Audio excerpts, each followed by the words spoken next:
Assalamualaikum warahmatullahi wabarakatuh. Kembali lagi bersama saya Yudi di channel YouTube Komunitas Lambung Sehat. Seperti biasa kita akan membahas tentang penyakit asam lambung yang dulu pernah saya derita, saya alami, dan alhamdulillah sekarang saya bisa dikatakan sembuh, bisa beraktivitas normal kembali.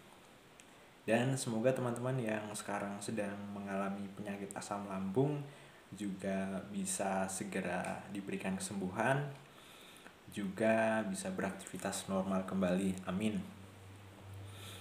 Kemudian teman-teman yang sedang menyaksikan video ini juga saya doakan semoga senantiasa diberikan kesehatan, diberikan kelancaran rezeki, juga selalu dalam lindungan Allah Subhanahu wa taala. Amin.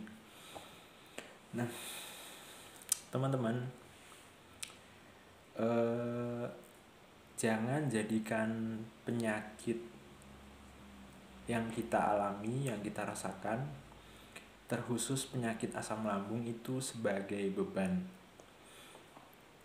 karena itu akan semakin memperburuk keadaan.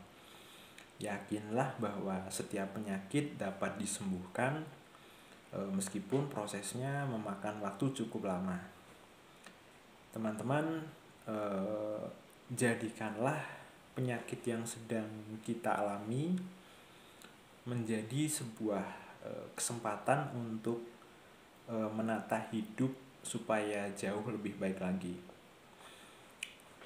Dan itu saya rasakan sendiri ya teman-teman. Ketika saya mengalami penyakit asam lambung dulu, saya berusaha memperbaiki pola hidup, kemudian pola pikir, kehidupan saya sehari-hari menjadi lebih tertata, dan masih banyak lain.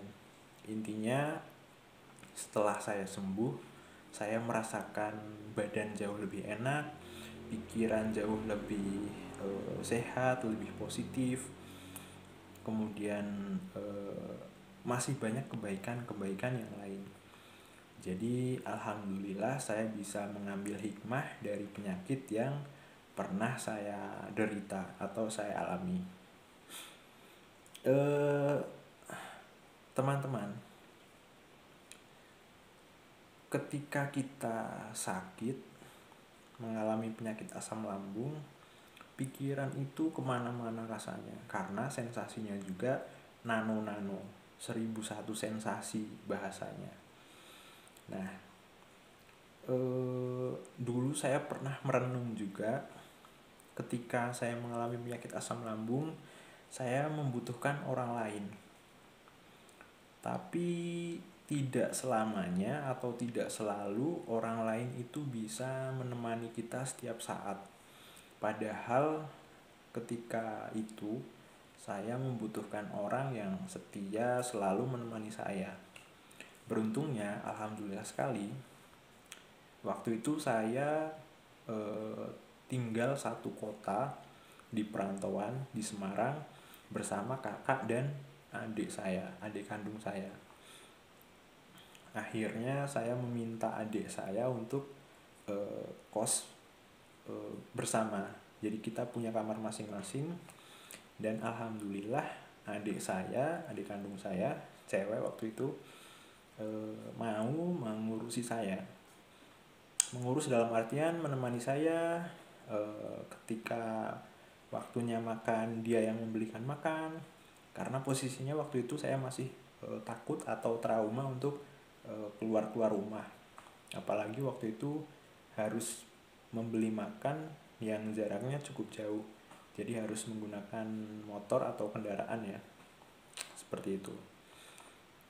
Saya juga berpikir ya ketika itu, oh ini yang namanya hidup, bahwa apa yang kita lakukan ya harus dari diri sendiri, tidak bisa selalu bergantung dengan orang lain. Meskipun pada saat itu saya bergantung kepada adik saya.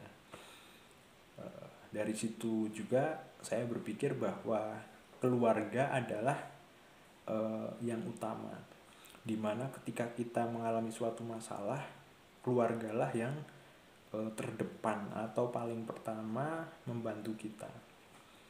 Itu salah satu sisi positif yang bisa saya dapat, dan menyadarkan bahwa keluarga adalah segalanya, di atas teman dan sahabat yang mana itu merupakan orang lain. Kemudian saya juga bisa menata hidup saya bisa menjadwalkan rutinitas sehari-hari, dan itu cukup bermanfaat bagi saya, cukup efektif. Jadi saya tahu besok harus ngapain aja. Jadi bangun tidur saya minum obat herbal ya, ramuan herbal yang saya bikin sendiri. Kemudian setelah itu saya sarapan, kemudian beraktivitas lainnya ya. Teman-teman juga mungkin bisa ya membuat plan site, jadwal harian, besok itu harus ngapain aja.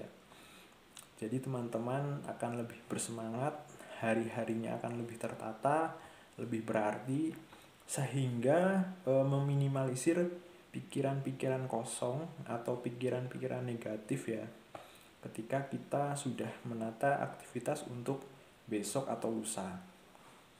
Biasanya yang membuat kita sering merasa cemas adalah karena kita sering bengong, sering menganggur ya, kemudian sering ya karena kita nggak punya aktivitas yang tertata ya, seperti itu. Jadi fungsinya menata aktivitas, membuat jadwal harian adalah untuk meminimalisir pikiran-pikiran negatif atau pikiran-pikiran kosong, yang mana biasanya akan menimbulkan gangguan kecemasan, juga serangan panik, seperti itu.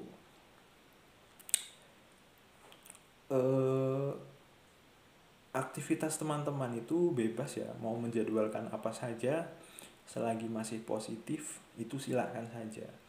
Mungkin teman-teman yang bekerja ya sudah bekerja seperti biasa, kemudian lakukanlah self talk dan afirmasi positif.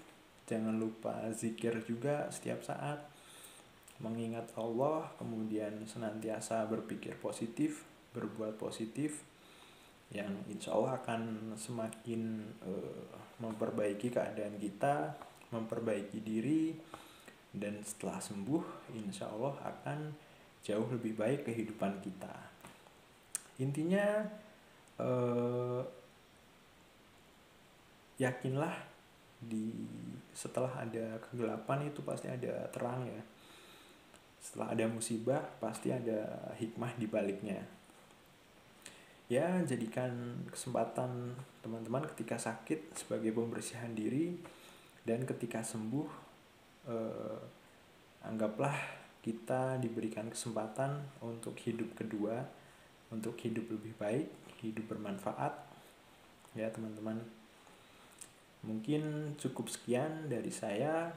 Semoga apa yang saya bagikan bisa bermanfaat bagi teman-teman. Cukup sekian. Wassalamualaikum warahmatullahi wabarakatuh.